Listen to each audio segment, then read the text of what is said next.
Assalamualaikum dan salam sejahtera, salam satu Malaysia. Saya Dayang Narashikin binti Abdul Ghani. Saya ingin menemu ramah Tuan Nur Hisham, seorang yang saya tahu pernah sampai ke negara matahari terbit, iaitu Jepun. Tujuan saya menemu bual Encik Nur Hisham adalah untuk mengetahui bagaimana perbezaan dan persamaan di budaya di Malaysia, negara kita, dan negara Jepun. Encik Nur Hisham, Ya, saya. setahu saya Encik Nur Hisham pernah sampai ke negara Jepun. Apakah tujuan Encik Nur Hisham sebenarnya ke negara tersebut? Bismillahirrahmanirrahim. Ya, terima kasih Dayang Narashikin kan. Karena terlebih dahulu saya ucapkan terima kasihlah di atas bual ini, yang mana saya dapat berkongsikan pengalaman ketika berada di Jepun. Untuk makluman Puan, saya berada di Jepun dalam tempoh 2 minggu saja. Dan pada ketika itu, pada di mana saya mengikuti program EOTS, yaitu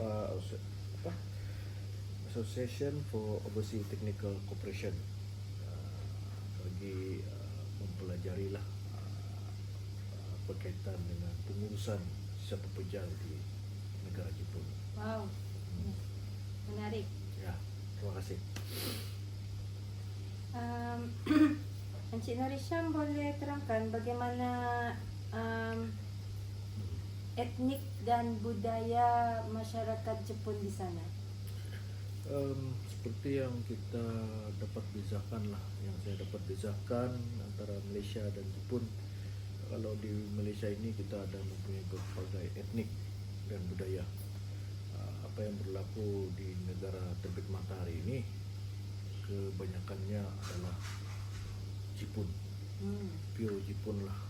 Dia memang lebih etnik tu hanya Jepun ya, Jepun. Cakap pun cakap Jepun. Bahasa Jepun bahasa lah. Jepun. Orang utamakan bahasa Jepun lah. Bahasa yang digunakan. Ya.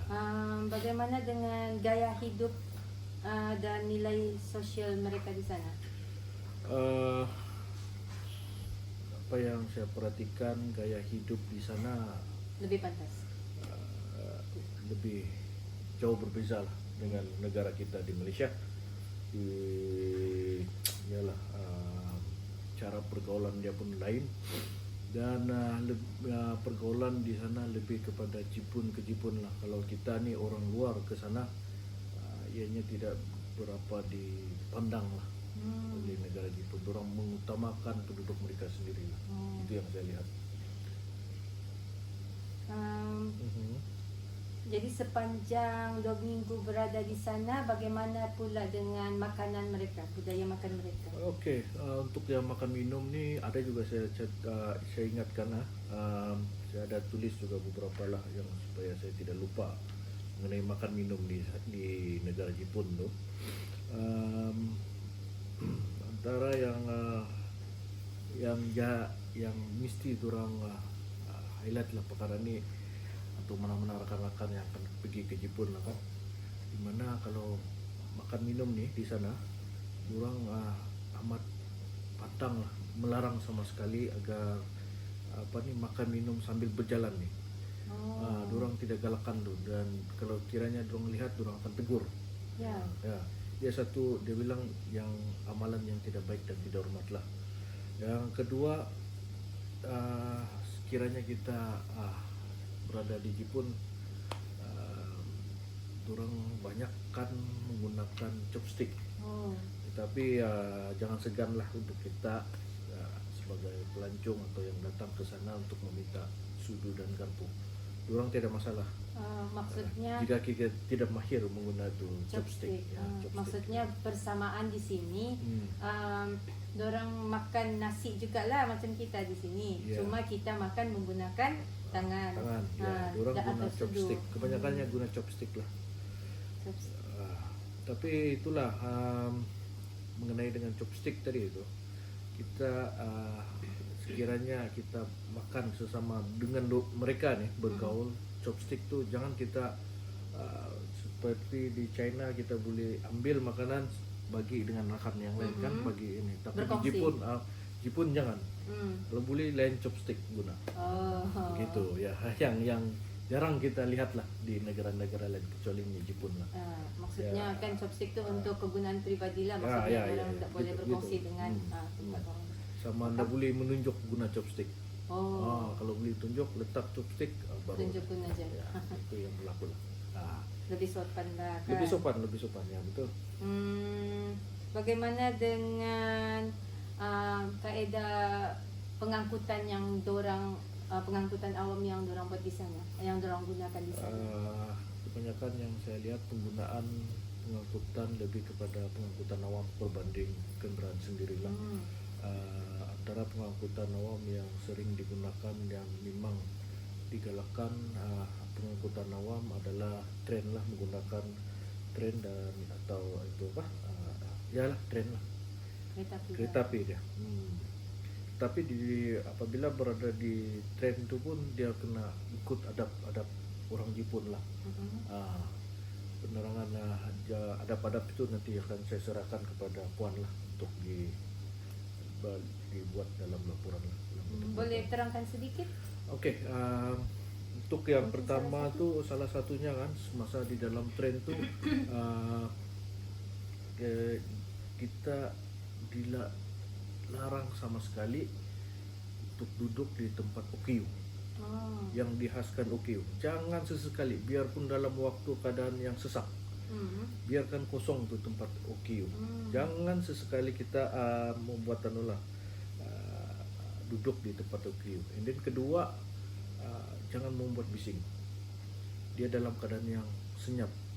Dan beberapa lagi yang lain yang saya lihat, yang saya ada rekodkan di dalam saya punya pengalaman saya ini, jangan sesekali makan atau minum di dalam tren.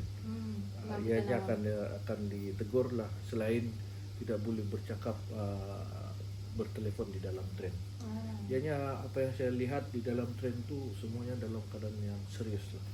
Serius dan waktu bertenang di dalam tren itu. Tapi once sudah keluar tren baru semua akan mula bercakap ya, bertelepon, berapa semua berlaku ketika keluar daripada tren. Pantas terus keluar Ya, pantas keluar. Saya macam pernah dengar lah, tapi belum pernah sampai Jepun. Adakah benar yang penggunaan eskalator di sana berbeza dengan penggunaan eskalator kita di sini, yang contoh di dalam shopping mall gitu? Okey. Benarkah yang ada lorong untuk berjalan pantas dan yang tidak mau berjalan yang sebelah kanan ke kiri kah macam ini mengenai dengan menaiki tangga yang bergerak, eskalator kan. Okey. Terdapat dua cara lah untuk menaiki eskalator, tapi memang benar lah, memang berlaku perbezaan dengan kita dengan di sana lah, yaitu ada dua cara menaiki itu tangga eskalator yang bergerak nih, di mana tetapi ya melibatkan dua negeri antara Tokyo dan Osaka. Sekiranya kita berada di Tokyo, mereka berada di sebelah kiri dan berjalan laju di sebelah kanan. Itu Tokyo. Tetapi apa yang berlaku di Osaka pula adalah sebaliknya. Mereka yang berdiri sebelah kanan dan berjalan laju adalah di sebelah kiri. So kita kena alert lah di antara dua negeri ini. Kalau kita sebelah Tokyo, sebelah kiri. Kalau kita kalau tidak berjalan sebelah kiri, hanya berdiri, dan sebelah kanan akan ada orang-orang yang akan berjalan pantas. Tapi di Osaka kita kena sebelah kanan. Yang berjalan pantas adalah sebelah kiri. Ya. Soalan lain, bagaimana dengan yang kegiatan merokok di situ? Okey, untuk yang merokok seperti apa yang kita lihat di negara kita sendirilah, negara kita yang tercinta ini, terdapat perokok-perokok yang kita lihat merokok sambil berjalan, ada yang merokok di luar restoran, yang tempat-tempat yang yalah orang lalu lalang, ada juga yang merokok. Tapi apa yang berlaku di Jepun ianya dilarang sama sekali. Sama ada kita berjalan atau di depan restoran adalah dilarang sama sekali untuk merokok. Ianya ditempatkan merokok di tempatkan yang khas. Kita kena cari tempat yang khas. Pada ketika itu saya ini perokok juga, jadi saya tahulah tempat pengalaman itu, mengalami pengalaman tersebut, dimana pernah satu ketika kita merokok sambil berjalan, CCTV keluar satu suara, dia menegur agar stop smoking, larangan. So itu yang berlaku lah, dan kita kena cari tempat yang dihaskan lah untuk merokok. Ya. Yalah, kalau macam dekat sini dekat Malaysia, ada kalau di restoran tu mungkin merokok hendaklah 3 kilometer daripada tempat makan tu Ya, kan. betul.